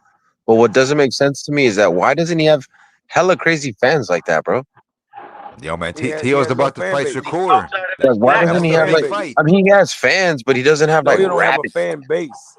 I mean, he got some fans. Like I'll rock with him, and a couple of my cousins fuck with him. I think. No. He don't know his fan base was black, and he ran them off. I mean, he still got a lot of Latino fan base, but I get where you're coming from, though, bro. He don't have a specific Latino base. Truth right there. Like That's he don't have Mexicans. He don't have Cubans or no particular I'll be groups. I'll be Hey, real, so bro. all that means is Shakur and Tio's a big Mexicans do fight. fuck with Tio, bro. Mikey No, Garcia some of y'all. got Do paid whatever more Canelo fighting tell Jesse y'all to do. Vargas than Earl Spence. Punch. How big Mexicans is don't even Tio like versus David versus Benavidez. Shakur? Y'all don't even like David Benavidez, and he the best Mexican y'all fucking got, bro. I swear to God. He's the next best Mexican up and No, he coming. ain't the Not next. He's the he Nah, is best. but the best one. Bam, bro. We got Bam, bro. Sordo Ramirez got his I own love lane right Bam. now. Bam is a little motherfucking David Benavidez. Yo, Calico Mikey, Sordo's the biggest Mexican champ right now. Yeah, Literally. he is. Sordo Ramirez is the biggest Mexican champ, literally in boxing. He's got 2 straps. will He will ain't better. will will Canelo Alvarez losing to Bud Crawford will be the worst loss in Mexican boxing history? Yeah, it facts. would be, and it would be like one of the greatest Man, Let's think about accomplishments in it. American history. hey, this would put the stamp on Canelo's career as a cherry picker. Exactly. Who did? Exactly. Canelo's not gonna get credit for this. If Exactly. he lose, this is gonna put a Still be stamp an on him all-time as a great, cherry regardless of picker. what anybody Nah, but says. but Canelo already got a stamp. If he wins, he's not gonna get credit for this. Man, Bivol was a cherry pick.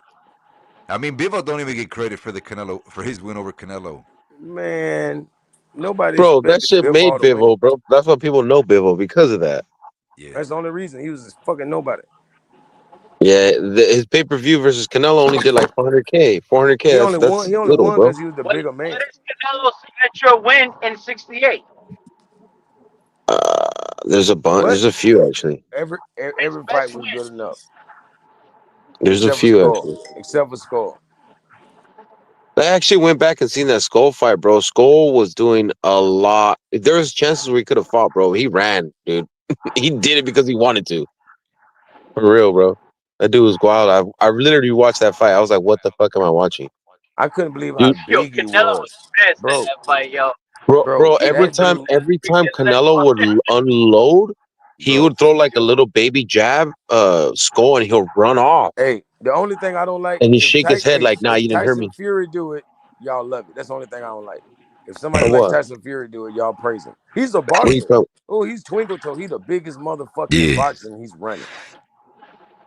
But the thing about Tyson Fury, he gives you like Yeah. a good fight though, bro. Like he Yeah. gets knocked down or he knocks them down, bro. That's I'm talking exciting. about the first time he fought Wilder, he was Twinkle Toes and y'all loved it. Yeah. He won. No, he didn't. No, I don't think he won that fight. I thought it was a draw. And then he Or I got could give dropped Wilder. twice. I ain't no draw. He lost. Yo, You know what I'm saying? Wilder I'm should just have won saying. that first fight. I ain't even gonna lie to y'all. I used to And he was love on the Wilder, ground bro. 10 Wilder was seconds. my favorite fighter, favorite heavyweight back in the like couple years ago. Bro, he was on the Until ground he 10 got seconds. knocked out by what's his name? Hey, Calico. Hey, Calico, if Canelo was white American or white British, would he be forgiven with Nandrolone like Tyson Fury? Fuck no. Hey, nobody care about Fury's background, right? Yeah, hell yeah, I know about him. You know him. Like he got all kind of shit in his system, drugs and all. Nobody asked for that Wild Fury fight. Exactly. Yeah, you're right. And that's what we're saying right now. Yeah, man. Yo, Calico's the boogeyman. Watch out for Calico, man. When Hey, Guapo, we start talking Guapo, about you gloves, still got that towel, Guapo? hells yeah. You still I got got that three towel? here just in case. I got three here Bro, just in case. hey, I ain't gonna lie. Like, Bomac's gonna call me up. Yo, Cuerpo, I need 3 more towels just in case. hey, it seemed like Boots been nervous to go at the, to really fight tough motherfuckers unless they got a belt. So I think he over that. Like he just sparred Canelo, been training with Canelo, huh? Yeah. Yo, He want Boots looks he big, want to be man. the face. He want to be the face of boxing. I'm telling you, Yeah, it's man. going down. Bro, my Yo, boy Boots looks Boots big, looking like man. he ready, If bro. if if Boots beats a couple dudes, he can make a case for himself. But I mean, But I'm he's a telling you right hype now, bro, man. he's got it. It's either I believe it's either gonna be Benavidez or Boots that's gonna make a big that's gonna level up, Bro, do like you where we know how see them. hard Canelo had to been coming at his ass, bro? You know what I'm saying? This is sparring for a big fight. This wasn't no just, hey, I wanna train with you. No, this is some, hey, I need somebody I need to beat up that can fight like Bud. I need to Mm-hmm. beat you up. He brought in a champion instead of bringing in pro boxers. Yeah, a prime Yeah, guy, that's true. dude, Like I is in his say, prime. bro, they do have the same reach. Shit, Boots and Bud have the same reach, so Canelo's gonna be Yeah, using that. southpaws, all that. Dang. I'm talking about, man. You and Boots got more also too when skills. people are saying Boots messed up Cano and sparring, bro, they had headgear on, bro. Like, come on, bro, they had fucking headgear on. Yeah, but that's rumors, though. No, I know, of course, I Yeah, know and it's then bullshit, but I'm saying they had Hey, headgear, bro. Like, are you gonna yeah, tell me they're spar Yeah, without headgear? yeah. Nick, Yo, dude got I to want to fight. see. Yeah, I want to see Boots spar Steve Nelson and Lester Martinez. I would love to see that because Boots looks big as hell, man. it Nowadays, could look at have him. been it could have been yeah. I think Murtazalek he in could have been trouble. switching partners, bro. What what fight do you guys want to see in the undercard?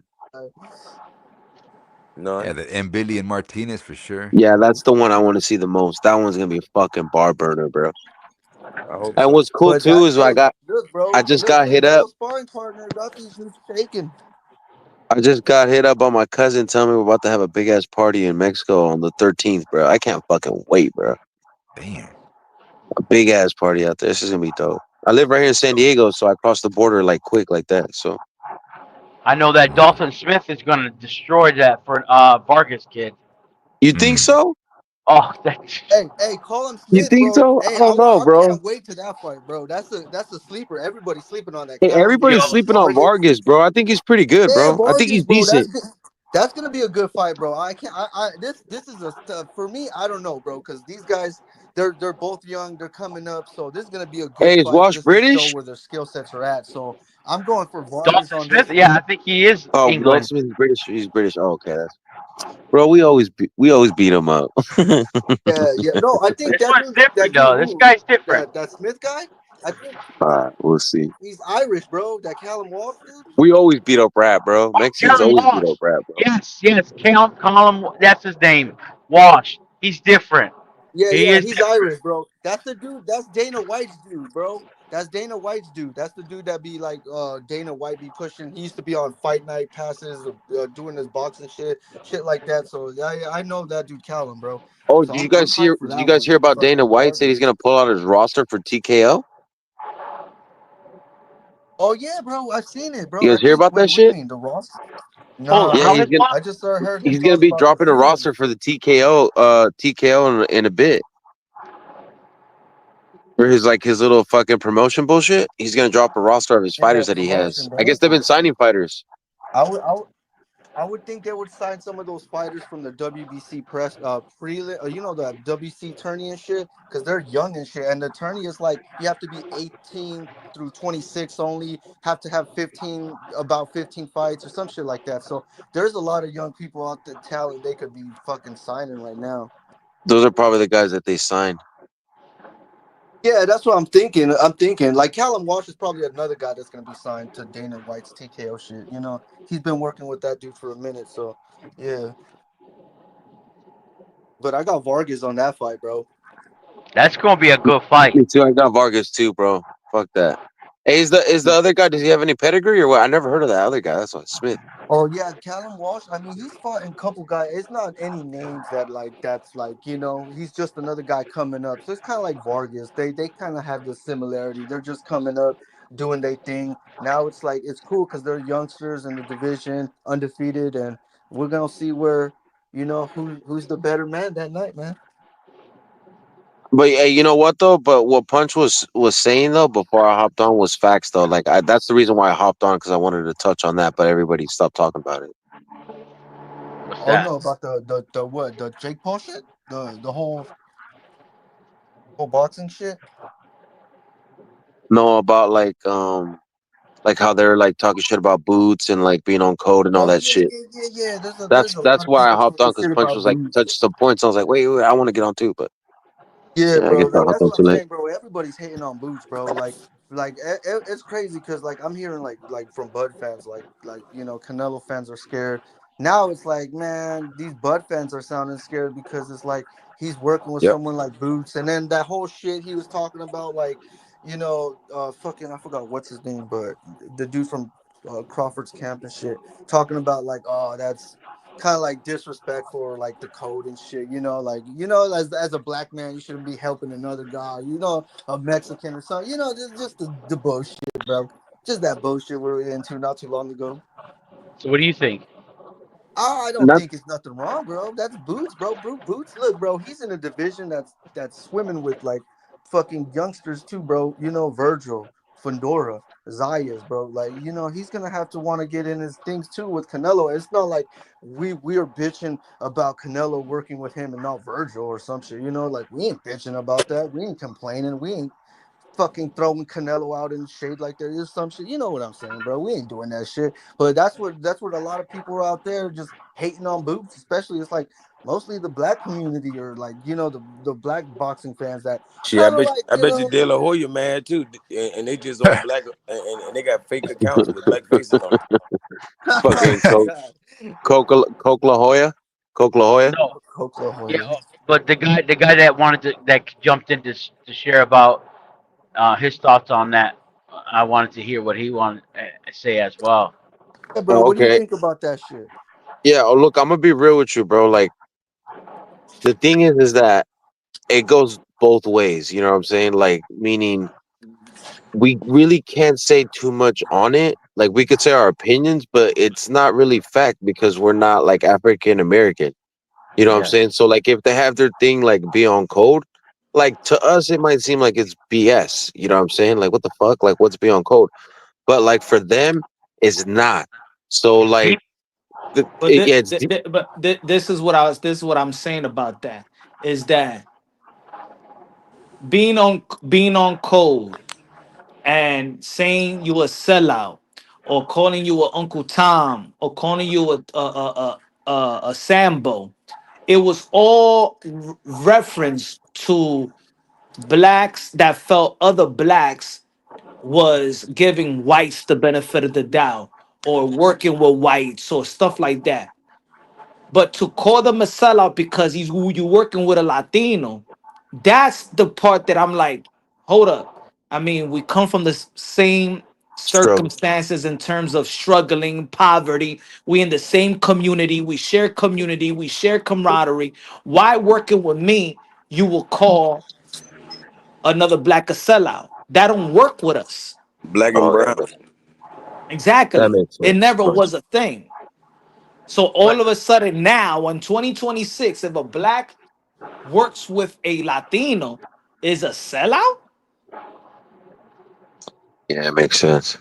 No, we ain't no sellout as well. No, I'm saying a black shouldn't be a sellout because he's working with Latino. If we in the drug game, where does black get their connect from? They sellouts too? No, it never was like that Get in our from community. You yeah. don't be a sellout because a black working with a Latino or a Latino works But with. what's on the construction site? Huh? What? Number of blacks and Latinos working together. Yeah, that's true. So Mhm. that's Yeah. what I'm saying. So why would a Bernie the boxer feel like a Boots working with a Mexican or Latino is a being a sellout if it never was that? That never was Bro, it's never been us in that. We So Latinos never held black people oppressed. so bro, if you throw bro, that's a logic, if you bag. throw logic and sense out the way, there's only one other thing. It's either you're nervous energy. It's got to be Mm-hmm. something. You know what I'm saying? That's what I said. I said that Bro, But it Bermuda sounds like boxer nervous and energy, Crawford's bro. Like, team how is you get nervous. nervous with Boots, man, bro? bro, Weren't you guys Boots, talking shit about Boots or saying bro, he was Boots a guy made a that fought? bag. You know? You feel me? They Oh mad because yeah, he he made a made a bad. bag. Yeah, of course. But I mean, like, That's that I don't turkey know why money, they're bro. dissing him for. Like, what's the diss for, bro? Like that Bro, shit don't make no $1 sense. million ain't nothing to Turkey with them, bro. You feel me? This camp, man, that man just got a bag. Bro, I remember when Tank sparred Sean Porter. Man, he paid Tank lovely. Tank like postponed his fight for that shit. He was like, shit, I'm going to get this Sean Porter money. And don't you guys think that Boots gets better from this shit too? Anyways, Oh, like Of just to fuck be course, around yeah. a champion to bro, like not see Yeah. how he bro. But that's walks what I'm He ain't saying, scared shit. of bro. shit. He ain't That's what scared I'm of saying, nothing bro. now. Boots has the same reach as Bud, bro. So Canelo, he's probably just working on that with Boots. Just Boots over there jabbing. He's just timing. Just a little shit like that. Nothing much. Just a little shit, bro. And of course, Boots, he could. He's. I mean, So even with the so sparring so the session. Bud fans are nervous then. So the Bud Yeah, guys are bro. nervous. That's the Their thing. camp's nervous They're then. like I said, bro. They were talking about They're like fucking Canelo they're fans nervous.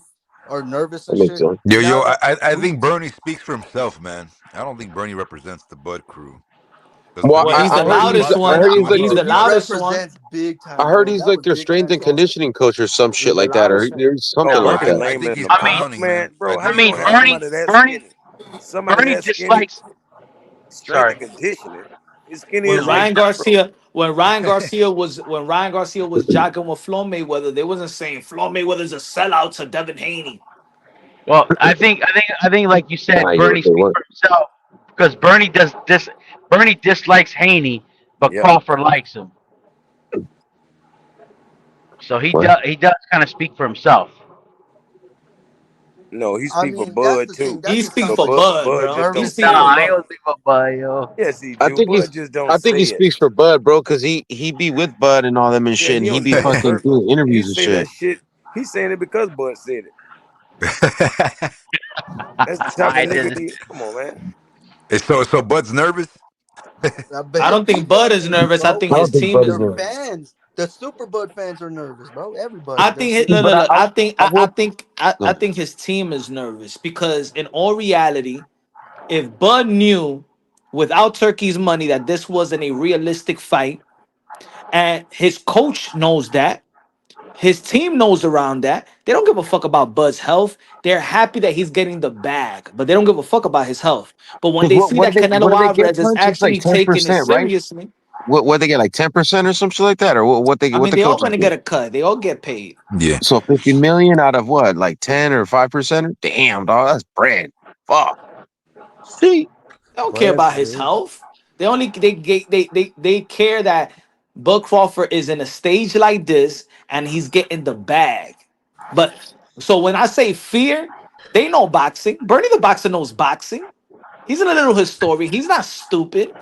Bo Mack is not stupid. Bud Crawford, we already know how he was talking before Turkey Out Shake Money got on the table. He said Yeah. the most he Weight will ever classes for a fight is difference. 154. Exactly. So this is a dangerous fight, and they know it's a dangerous fight. So when they see Boots, they be like, "Damn, yo, Canelo Alvarez is man, he's going all out. That He's trying to make he's trying to make an impression on, but he's really they. I think that Canelo Alvarez truly feel totally disrespected by a lot of people in boxing, and he's going to do a number on Bud. He ain't going to carry him like he did I was Jaime about to say, Munguia. He's going to beat the crap out of Bud. That's what I'm we saying. we've So seen Canelo fight. We've seen Canelo fight since the beginning, right? Some of us have seen his career since the beginning, like me, right? We've all seen Canelo fight, and when we see Canelo fight, every single time, maybe not every time, but 80, 90% of the time, when we see him fight, there's always danger in the fight for his opponent. I'm telling you, when that fight happens, there's gonna be some danger for Bud Crawford, bro. He's in, and I'm telling you right now, I bet you his corners had that conversation with Bud to tell him, no, hey, if it started to look a little dangerous in there for you or something like that, we're gonna throw in the towel. They yeah, We're are. gonna call the fight, that's bro. They are. exactly what Canelo's team did when everybody wanted him to fight Benavidez. They're like, look, we see the danger in this fight. Stay away from this guy. This guy is not. I know he's the same weight class, so stay away from him. I get it. I get it. If I'm in a win-win situation, to be honest, let's be real. If I'm in a win-win situation, why would I even risk my health?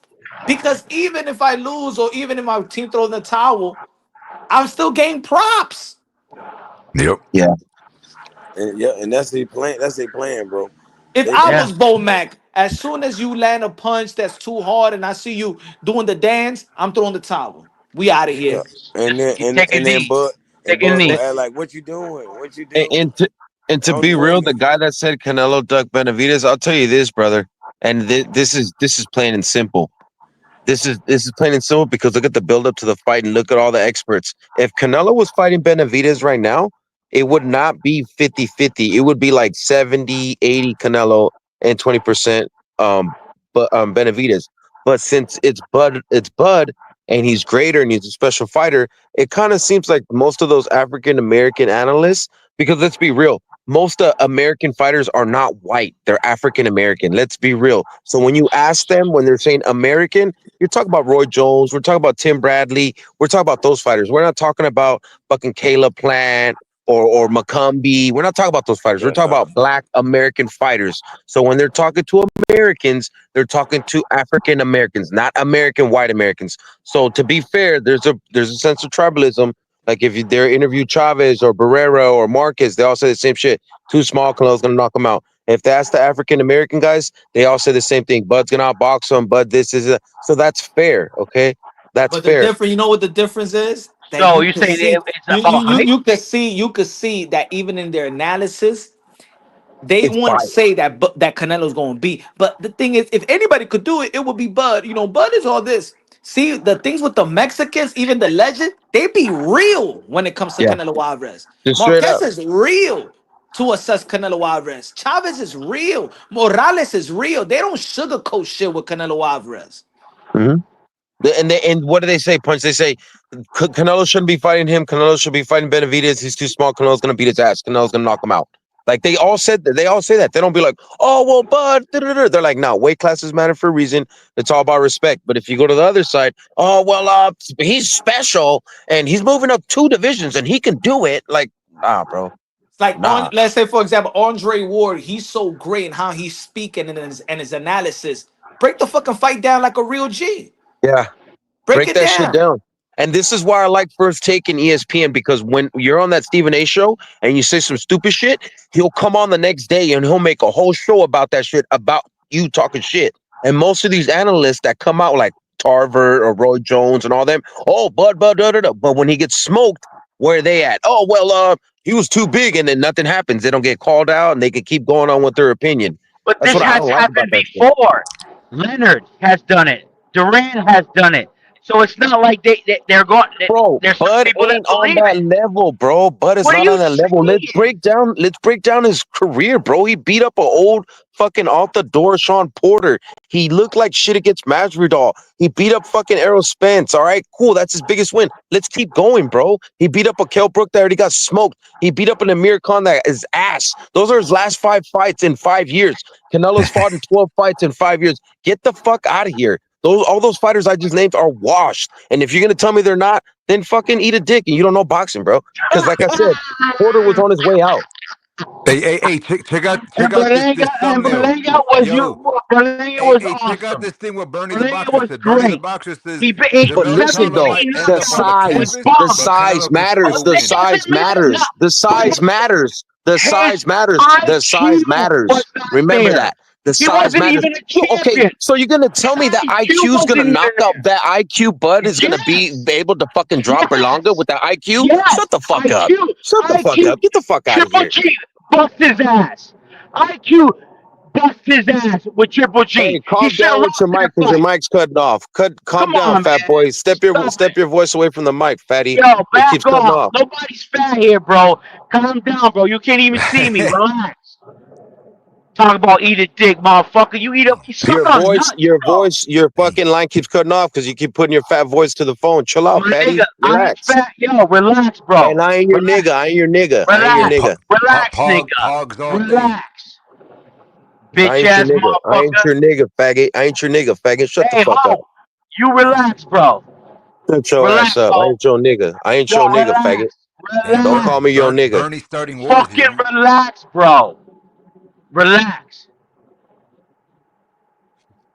Are you gonna talk Relax, or are you just Tizzle. gonna say relax? Come on, puto. Nah, bitch, I just told you to fucking All right, relax. faggot. Well, he ain't So talking shut the about fuck shit. up. So you expect the fucking 168 Bud Crawford with his IQ to knock out Berlanga or to drop Munguia? Shut the fuck up. Size matters, Yes. faggot. Yes. Size matters. Shut the fuck Fucking, up. yo, Shut your corporate bitch ass fucking up. You don't know start. nothing what the fuck you're talking Shut the about. fuck up, Come here man. with that David Benavidez, Canelo Tuck Benavidez. Shut your bitch ass up with your little mute talking points, bitch. Shut the fuck up. Y'all Shut funny, the man. fuck up. You fucking faggot. Over here huffing and puffing on the phone. You can't even hear yourself, fucking faggot. Nobody's fucking helping, man. You shut the fuck up, man. You're the dick. Like you said. Fuck you, faggot. All right, bro. Damn. Yeah, man. Yo, check out what Bernie said here. He says, if you type in Bernie the Boxer on Google, you'll find a thumbnail, and this is regarding the Jermell Charlo fight, right? It says Jermell Charlo might end up on the canvas versus Canelo, but can still win. Right? So that's Bernie's mode of thought, that Jermell Charlo could have still beaten Canelo even if he hit the canvas, or let's say he didn't hit the canvas. So what Bernie's saying nowadays, I think that's all just clout for his own image, man. I don't really think it's representing Bud.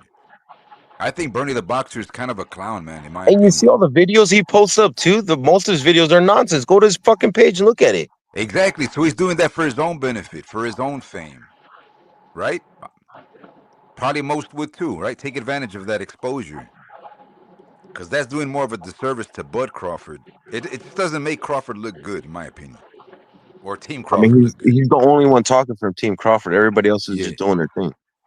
You know, and I think guys like Tim Bradley, they did damage control. Once he posted that video, they said, nah, it's not about that, you know? So why? Because that affects Netflix's metrics. If guys get turned off by that, right? That Boots went off code and all this kind of stuff, that might show up, that might actually bring people not watching the fight.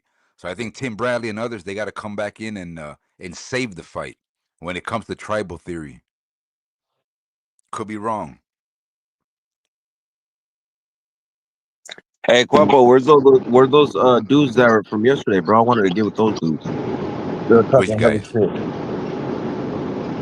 All right, it was Oh, last night, or I think it was the night before. You were like going against 3 and shit. oh yeah. Now it's good, man. We gotta sell the fight. But I'm just gonna stay my ground and say that, like, even by Canelo winning, I don't think it's gonna really make a lot of noise, man. Because as Punch was saying, like, at the end of the day, they're gonna say, well, you know, Crawford was just daring to be great. He didn't belong there. Like, they all backtrack, and then it just does Canelo a disservice, right? Damn, who And has that background in music? a way, I'm in agreement. But you know, that's the game nowadays with these bags, right? The Saudis throwing that much money. No, but also too, this, believe it or not, like leading up to the fight and all the analysts choosing Bud Crawford, believe it or not, it's only gonna make his victory even that much greater, to the point where you'll have to get credit. Because it's only gonna this fight is only gonna build on his legacy. Because I'll be real with you, if Canelo beats Benavidez, it doesn't do anything for him because Benavidez isn't gonna be anything special. He hasn't showed us that he's gonna be anything special. You know what I'm saying? At 175, he looks mid to me. He looks like an above average fighter at 175. You know what I'm saying? The reason why he was special at 168 is because he has volume and size, and that volume was just enough to get the guys out of there because he was able Yeah. to outpace them with that size.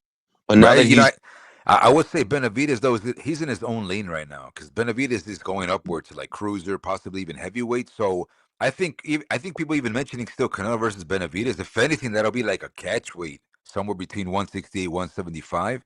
But it's actually good for David now, because David will get better fights going upwards. And as Punch said, and I've been saying it for months, man, look at David, man, in training, man. That dude's like 220 easily. Easily. He and, should already be a and cruiser. it doesn't do him any favors that in between camps he's fucking huge, like he's hella big, bro. He doesn't like fucking stay in shape all year. He likes to eat, bro. He likes to Yeah. drink. He likes Oh, to but eat. that's good. But that's good if he wants to stay at cruiser, let's say, for example. But when it comes to like 168, those days are gone, man. Like But let's long gone. be real though, Guapo. Like, did did at 168 he looked special, right? Didn't he look deadly, like a killer? He looked like fucking Margarito, didn't he? Yes or no? Am I wrong? Yeah, At but I mean, 68, look he at the looked like a opposition killer, though. right? Yeah, but the And opposition then was at 175, I mean, okay, yes, you're right about the opposition, but I do believe that he would have done that to every top contender, or he would have fought them the same way at 168, meaning Colin Smith, Billy Joe Saunders. Like, I think he would have fought them the same way. Would he won? I don't know, but I think that he was so good and so big at that division that it yeah. was perfect for him. Like, he was made and set in stone, just like how Fundora is so much bigger than everybody at 54. That like that division is perfect for him because he has all the advantages. So what I'm saying is that Benavidez at 75 to me looks mid and he looks above average. And so, like I said, I think if Canelo would have beat Benavidez and like Benavidez goes on, I don't think he'll do anything special. But I think Yeah. that Well, I think if he beats Bud, let me get this off and then you guys go. My bad, bro. If he beats Bud, I think it like as time goes on later on, it will be something big because 2-time undisputed, all that stuff. Or it could be like the Charlo thing, the Charlo situation where nobody's gonna talk about it and be like, Yeah. oh, he was too small. Yeah. It might be a My Chad bad, Dawson bro. versus Andre Ward kind of situation if they still make that fight. Because I did hear Canelo say he wants to stay at 168, man. So I'm thinking, damn, maybe they might do the Shiraz, a fight with the winner of Mbili or Martinez, maybe a Eubank fight. Who knows? But Canelo said he feels good at 168. And at least he's being honest, right? Because he tried it with Bivol at 175, and he just said he's probably not feeling it at that division. So that was his cap, right? 168. Let's say that. But as far as what you're Yeah. saying about Ward and the analyst, I think that's more about like Team USA vibes, That's what I'm nationalism saying. more than But like that's what tribal. no. Well, I feel like it's a little bit of both because, like I said, it would be like cool if there was like other people they would interview. But like I said, in reality, the only fighters or like that are Americans are African Americans. You know what I mean? You don't really see any white fighters, so they have to ask them. So in a Right. way, it goes with what you said as far as it being like, all right, this is my keen eye. I'm calling it for what this is. But if they're all saying that all across the board, bro, that smells fishy as fuck. Not saying that it matters, but I mean, if everybody's saying the same thing, like, bro, like, come on, bro, something's got to be up. You know what I mean? Like, are we staying on code or like, you know what I'm saying? Yeah. So I mean, I don't really care much about that. I mean, I agree with you, but I'm saying like no, 10 not years that, from not that now. I care, not that I care. All I'm trying to say is that the only reason why I brought that up is because people are bringing it up, like all the Americans are saying Canelo's going to lose. I wouldn't say all Americans. It's all the African Americans that they ask are saying that. It's not the Americans. And I hear Rap say it all on his show all the time when he does his opening monologue. All the Yeah. Americans are saying Canelo's going. It's this only guy. the African Americans. Yeah. I mean, even You know like, how Rap be yeah, doing that, right? Rap be but doing that. He'd be yeah. like, But I think 10 years time or 15 years in the future, Hey, yo, I man, can he still might hear can you remember guys, Andre bro. Ward. Stop the cap. Teddy okay. Atlas says No, it. hold on. Now Hey, let me let Rap. me now let me let me Go now ahead. let me now rebuttal. Go Teddy ahead. Go ahead. Atlas says it. He's not black Go ahead. American. Yeah, Go ahead. Keep Right? going. nationalism. Keep going. Yeah. Team Keep going. Barry USA. McGuigan says it. He's not black American. Keep going. Yeah. So I'm saying there is other people that Yeah, but actually that's say it. few, bro. You No, just named it's two. not all the Americans, it's the minority of Americans. You But just named two, but bro. I could name you it's Roy not it's not Jones, like it's not Tim all black Bradley. Americans. You got other people saying it that he can lose. He's gonna lose. Okay. Well, like I told you, Rap. You just gave me Nationalism. two. I'm not saying you're wrong because you're right. I'm not saying any of that. This isn't a conversation. All I'm trying to say is that most of the analysts that they asked that were American, to be fair, 90 to 80% of them were what?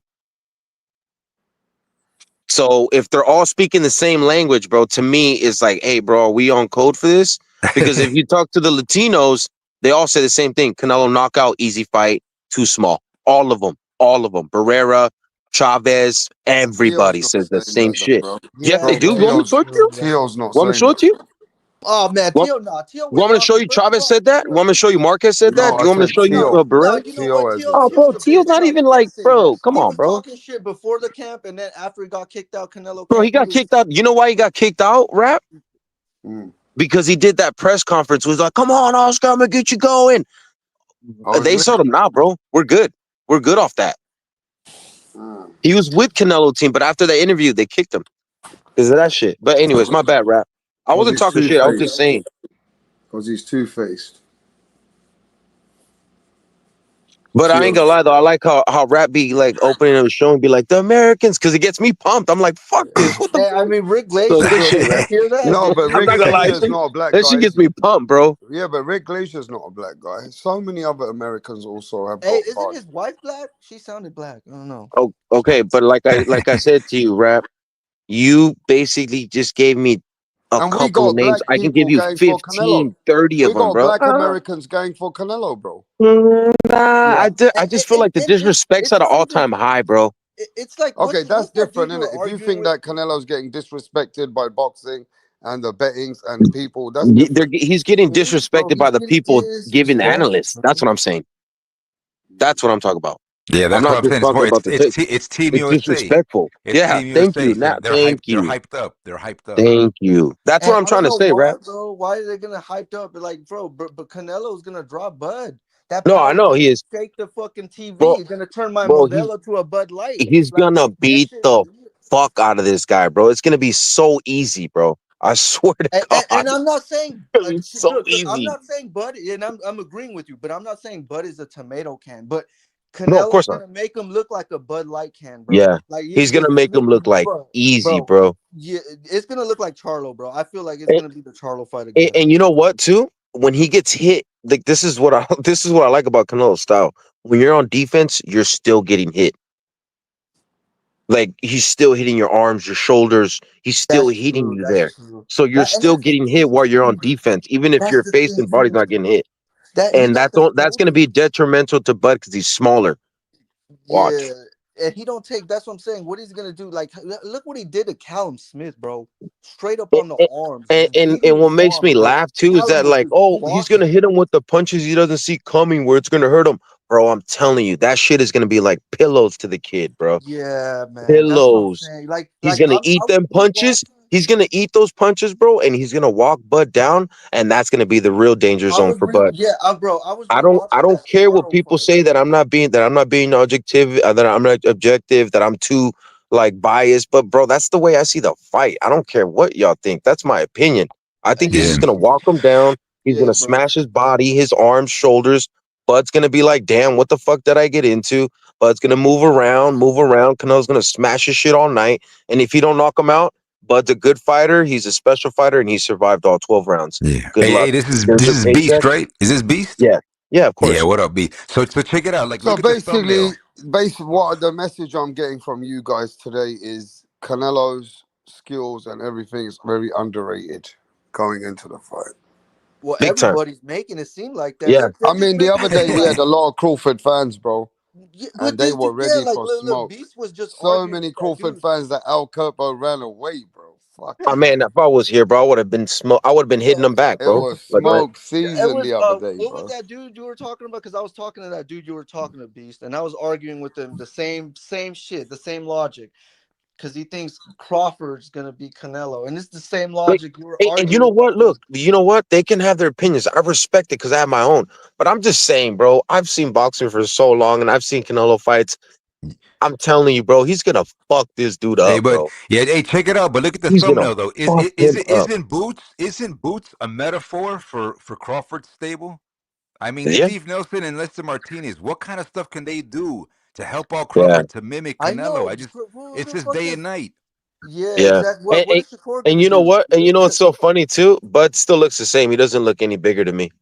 For real, I'm being He dead really ass. He still looks doesn't. the Like a same. lot of people are really hyping him up. Like, look what he Yeah, he did, bro. doesn't look any bigger to me. He still looks Yeah, the he same, doesn't, bro. bro. It's like He really okay, well, doesn't. So He Beast, looks a little bit bigger. that's why I say with that bag, and by design they're gonna throw in that towel. I said that for months. A lot of And you fans know get what? angry, man. And you know what, Guapo? There's nothing wrong with you saying that because a lot of Bud fans are saying, "Oh, but Canelo's gonna get knocked out." Bro, I'm telling you, he's gonna make this shit look so fucking easy. He's gonna make it look so easy. They're gonna be like, he was too old, too small, and they ain't gonna give him no credit, bro. We've been Canelo fans since the beginning. I've heard all the fans from this fan base, that fan base, that fan base. Canelo's gonna lose. He's a bitch. Da da da da. I heard it from the Brits. I heard it from the African American. I've heard it from everybody, bro. I've been on this train, and I'm gonna hop on it. I'm gonna hop off it when he retires. But I've heard it all. We've knocked him down, and we've conquered. That's why he's still the face of boxing. That's why he's still all that number one. If he wasn't, he would be washed. and he would not be the face of boxing. Mexican fighters boil out when they're 33, 32. Most of the great ones, look it up. They took major L's or they all fallen apart. Canelo's You showing a gotta new make sure print. you're here And on he's true, September the bro. You know 13th. why he's retiring Oh, after this I fight, am. too? September the I am. 13th is the day, ladies and gentlemen, that we're gonna see who's gonna turn up straight up. Oh, you know I am. You know I'm I just am. Fuck saying that. we're gonna Hey, see but who. There's been a lot Hey, of talk. I might not be in the fucking panel, but I'll be in the chat. And if you guys talk shit, I'll hop on the fucking All panel. right, well there we go. We got a lot of talk, and now I want to see who turns up on September the 13th. But on that note, what a great live today, bro. Great Hell chopping it yeah. up with Rick Glazier, Montel Griffin, and the rest of the panel. What a Rick great Glizzle. live. And we catch you guys on the next live. peace, man. Peace out, guys. Hit that Peace Peace. like. out. Hit that like. Hit the like.